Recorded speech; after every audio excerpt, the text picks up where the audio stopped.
सत्कार समारंभाच्या निमित्ताने आपल्या महाविद्यालयाचे सन्माननीय प्राचार्य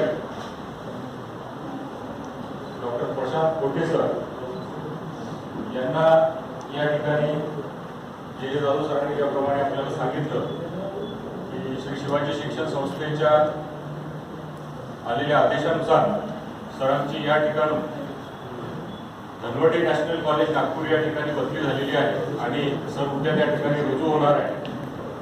आपल्या जिजामाता परिवाराच्या वतीने सरांना निरोप देण्यासाठी त्यांना पुढील त्यांच्या चांगल्या यशस्वी भरभराटीच्या वाटचालीसाठी या ठिकाणी आयोजित या समारंभाचे अध्यक्ष आपल्या श्री शिवाजी शिक्षण संस्थेचे आजीव सभासद तथा आपल्या महाविद्यालय विकास समितीचे सन्माननीय सदस्य आदरणीय ॲडव्होकेट बाबासाहेब घोंडे, त्याचप्रमाणे या ठिकाणी आवर्जून मंचावर उपस्थित असलेले प्रमुख अतिथी आपल्या श्री शिवाजी शिक्षण संस्थेचे आजीव सभासद आणि आपल्या महाविद्यालय विकास समितीचे सदस्य आदरणीय प्राध्यापक जगदेवराव पाहेकर सर, सोबतच मंचावर डॉक्टर प्रशांत कोठे सर आणि सरांच्या सोबत आमच्या विनंतीला मान देऊन या ठिकाणी आवर्जून उपस्थित झालेल्या आमच्या भगिनी आदरणीय डॉक्टर स्वातीताई कोठे मॅडम, या ठिकाणी सरांवर प्रेम करणारे, सरांच्या सोबत त्यांच्या चांगल्या प्रत्येक कामामध्ये ज्यांनी पदोपदी साथ दिली असे विविध क्षेत्रातील मान्यवर, आपल्या महाविद्यालयातील माजी प्राध्यापक कर्मचारी आणि माझ्या प्रिय विद्यार्थी बंधू वगैरे उभा आहे। तुम्ही गेस करू शकत असाल की मला या प्रसंगी काही गोष्टी बोलताना थोडासा भावनिक मी या ठिकाणी होतो आहे। कधी आपण भावनिक त्यावेळेस होतो ज्यावेळेस आपण मनापासून काहीतरी केलेलं असतं। मागच्या 3 वर्षात डॉक्टर कोठे सर या ठिकाणी जेव्हा 1 जुलै 2021 ला जॉईन झाले, मला आठवतं सर की आपण फोन केला की उद्या मी येतोय सोबत, आणि त्या दिवसापासून ते आजपर्यंत प्रत्येक गोष्टीमध्ये विचारविनिमय आम्ही केला। काय करायचं, कुठली गोष्ट आपण महाविद्यालयाच्या वाढीसाठी, इथला नावलौकिक वाढण्यासाठी, इथला विकास होण्यासाठी केली पाहिजे, याच्यावर सर सतत चर्चा करायची की आजपर्यंत।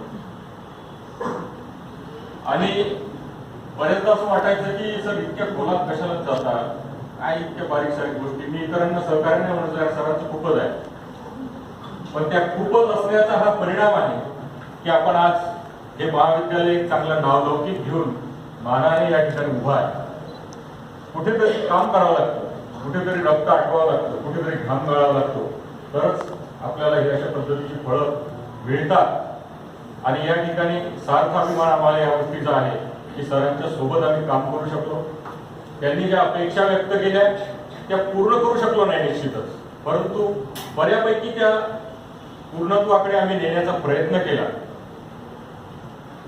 खास करून उल्लेख करायचा झाला तर मागच्या 3 वर्षाच्या कार्यकाळामध्ये या ठिकाणी सरांनी एकूण हा 23 एकराचा जो कॅम्पस आहे याला सुरक्षित कसं करता येईल, कारण हा असुरक्षित होता। मी गमतीनं म्हणायचो वायफाय कॅम्पस होता, कुठूनही या कुठेही जा,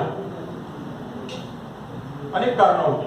कारण सगळ्यात महत्वाचं कारण आहे आर्थिक, कुठलेही काम करायचं म्हटल्यानंतर पैसा लागतो, आणि श्री शिवाजी शिक्षण संस्थेने या ठिकाणी कोठे साहेबांवर विश्वास ठेवून त्यांना ही जबाबदारी दिली आणि अर्थसहाय्य सुद्धा भरभरून दिलं।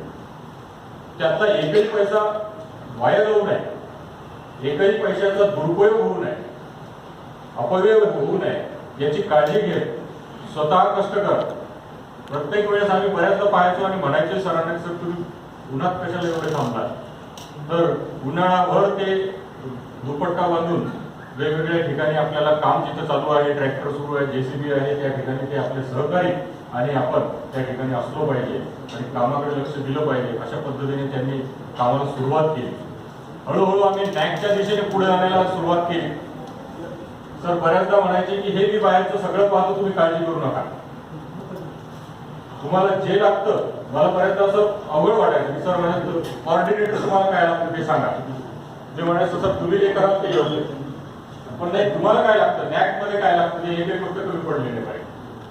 मग ती दिव्यांगासाठी लागणारी बारीक सारीक एखादी गोष्ट असेल तर ती कमी नाही पडली पाहिजे, कुठे एखादी पाठी लावायची ती कमी नाही पडली पाहिजे. आणि तुम्ही सगळं फक्त तुम्ही करा, तुम्ही डॉक्युमेंटेशन करा, तुम्ही SSR चांगला करा. काय अडचण असेल मला सांगा, वेळ प्रसंगी कोण साथ देत नाही ते मला सांगा. एवढी खंबीर साथ मिळाल्यानंतर आम्ही काम करू शकलो.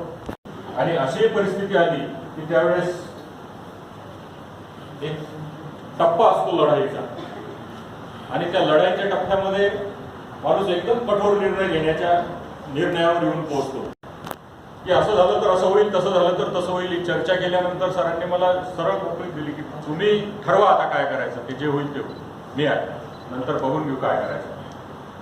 योगायोग आपले सगळे चांगले होते, आपण कार्य केलेलं होतं. आणि असं म्हणतात की प्रामाणिक कार्य केलेलं असेल तर त्याचं फळ निश्चित मिळत असतं.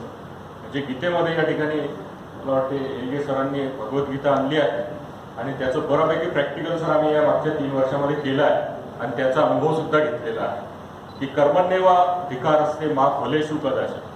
जर आपण आपलं काम केलं तर कर्माचे विचार करत बसण्याची, फळाचा विचार करत बसण्याची गरज पडत नाही.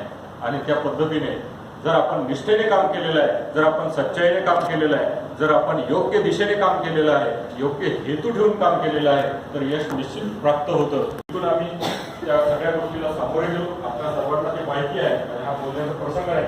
परंतु 4 डिसेंबर 2023 आपल्या हातात रिझल्ट आला आहे. आपल्या या महाविद्यालयाला ज्याचं स्वप्न अनेक वर्षापासून आपण पाहत होतो की A दर्जाचं मानांकन मॅथ्सचं आपल्याला प्राप्त झालं. निश्चित यामध्ये प्रत्येक घटक लढलेला आहे.